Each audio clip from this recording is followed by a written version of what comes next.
welcome back to the Standing Ink Fighting Channel. As reported on BoxingScene.com and also reported by 78 Sports TV, WBA interim title holder Luis King Kong Ortiz, after he saw the fight between Anthony Joshua and Vladimir Klitschko, feels that he would, in fact, knock out Anthony Joshua within 8 rounds. He was quoted as stating that after witnessing Vladimir, knock Anthony Joshua down with one punch, that he would in fact defeat him in easy fashion within 8 rounds. He is now, he has been for a while, the mandatory challenger for Anthony Joshua. I believe he was scheduled to have a fight this coming weekend, but had to pull out due to injury. And he stated that instead of taking a fight in between, he's going to enforce the challenge between him and Joshua. And that's in the WBA ranks. I believe when it comes to the IBF ranks, Pulev is the highest ranked challenger. And knowing the IBF and their history of enforcing mandatory fights, he may have to fight Pulev first in order to not be strict by the IBF, because again, they are very strict when it comes to satisfying those mandatory challenges. Anthony Joshua also may be forced to fight Vladimir Klitschko again, because I believe there was a rematch clause in the contract. So again, I'm not sure how this is going to work out when it comes to the IBF. I don't know if the IBF is going to allow him to fight that rematch and not strip him. They may still, Anthony may still go ahead with that fight, and then may still end up losing the title because he won't be satisfying his Pulev mandatory fight. In terms of the WBA, I'm not sure what they'll do with that. I think Luis King Kong Ortiz also stated that he will not be taking any step-aside money. So when it comes down to him being able to fight Anthony, he's going to take full advantage of it. He feels he can knock out Anthony Joshua. I feel he has a good chance of doing it. Luis King Kong Ortiz is a skilled Cuban boxer, undefeated. He is, I believe, 38 years old, so he's on the older side. And his last 2 fights, I believe, they weren't the best showings.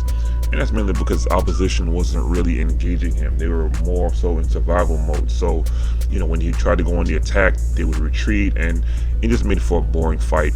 So it didn't really do much to kind of, push the case that he's somebody in the heavyweight ranks that should be a force to reckon with. But again, we did see him destroy Bryant in the heavyweight fight, and he looked great in doing so. Bryant was once defeated by Vladimir Klitschko at the time, and he did give Klitschko a pretty good fight. He lost convincingly in my opinion, but he made it competitive in the sense that he's a fighter who started boxing late in his career. I believe has no amateur background, but King Kong Ortiz knocked him out, and he did it impressively.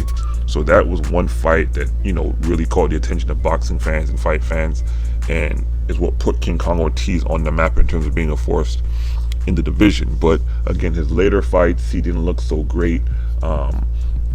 So that's why people kind of, in a sense, have kind of drifted away from seeing him in any major fights. And of course, the biggest elephant in the room is the Anthony Joshua versus the Deontay Wilder fight. That fight, in most people's opinion, is going to be the heavyweight clash of the ages. Again, right now, from what I'm hearing, Wilder is pushing to have a Joseph Parker fight, which would be a unification battle for the WBO and WBC titles. So Deontay Wilder, his comments and thoughts are that, okay, well, once he essentially wins that title from Parker, that him and Anthony Joshua can meet up maybe in a clash at the end of the year or beginning of next year to unify all the belts. I don't remember the last time we've had a unified heavyweight champ. This would be, a great thing to happen in any division, but in the heavyweight division, the marquee division, it'd be probably the best thing for boxing right now. But again, there's a lot of different variables in play, a lot of different hurdles to jump. Anthony Joshua, is he going to satisfy his mandatory challenge with Pulev for the IBF? Is he going to satisfy his WBA mandatory and Luis King Kong Ortiz? Is he going to have a rematch with Vladimir Klitschko, which again was a great fight and most people wouldn't mind seeing a rematch?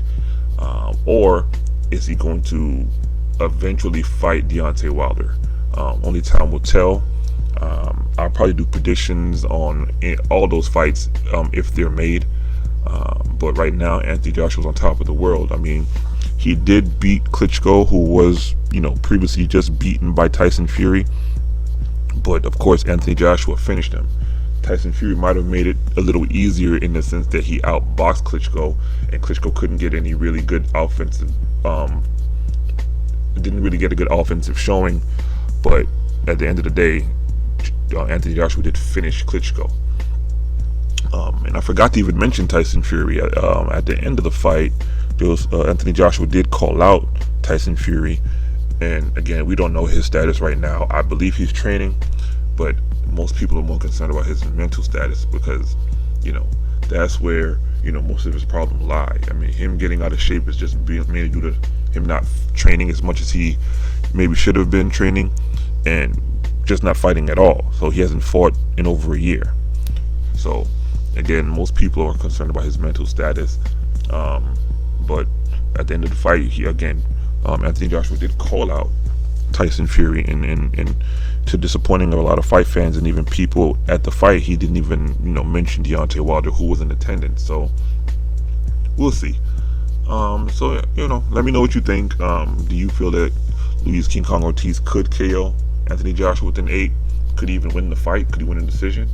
I'd also wonder where they'd even hold the fight, because we know Joshua, is accustomed to fighting at home.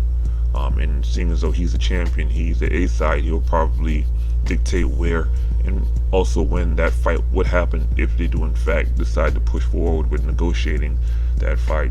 But I think Ortiz has a good shot. Hopefully he'll get the fight sooner than later, because he's not getting any younger. That's a fight I'd like to see. But again, let me know what you think. Please comment, like, subscribe, share this video. And this is Standing 8 Count Fighting Channel. You guys have a good day.